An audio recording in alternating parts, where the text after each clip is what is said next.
anything really. Okay, go ahead. All right. First thing, I'd like everybody to close your eyes. Imagine, it's March 2003, you're in Iraq, you're the first wave of the invasion. You and one person are as a sniper overlook team on a major supply route. You've got a convoy heading down the road. You identify 400 meters out, you have 2 enemy combatants setting up an IED.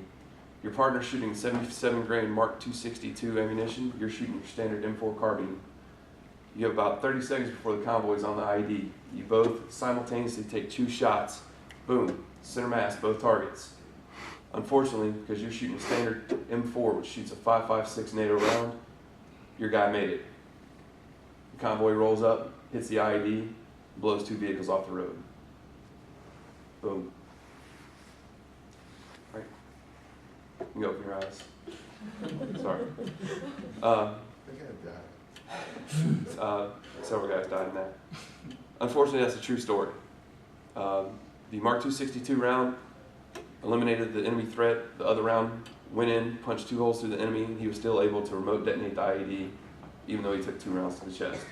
He is actually still in Guantanamo Bay right now. All right.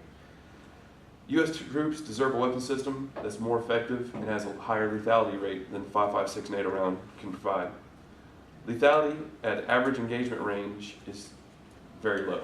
The average engagement range, according to the U.S. Army Infantry Manual, is 250 meters for infantrymen.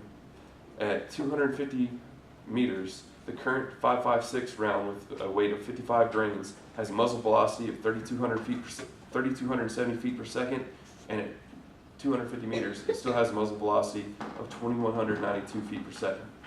Okay. So basically what happens is the bullet goes in,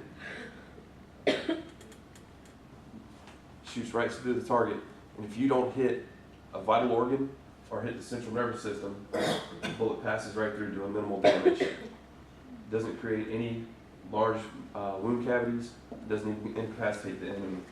General Petraeus was shot with a .249 machine gun from the fire, took a 5.56 round to the chest. 30 minutes later, he was up and walking around with minimal first aid. The military needs to switch over to a better round, because in order for someone to be incapacitated by the 5.56 round, it has to be at a high feet per second so that it causes fragmentation, which doesn't happen at this range. A test by Colonel Fracker showed that the round did not begin to fragment under 2,500 feet per second. So you'd have to engage an enemy at almost 600 meters to get the proper fragmentation of the round. This means that at the typical engagement range, without a critical hit on the central nervous system or major organ, the round will pass right through the body, doing minimal damage. If you go to a higher caliber rifle, is it working? Go back to that. And then you click on that unread.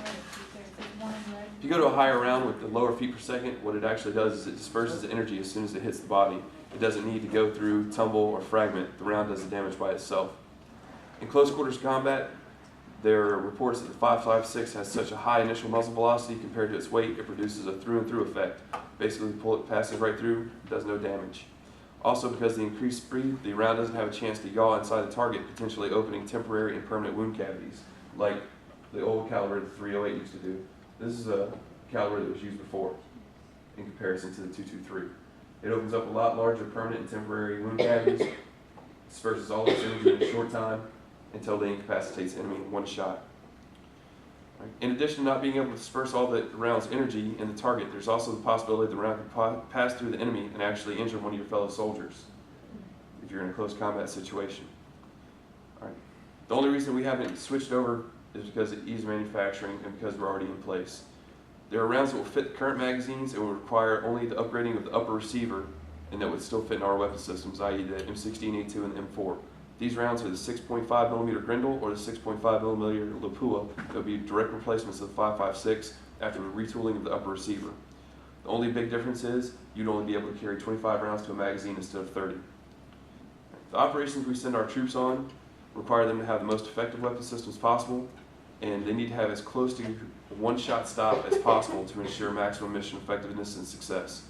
While the most obvious way to incapacitate a person is correct shot placement, it's not always possible.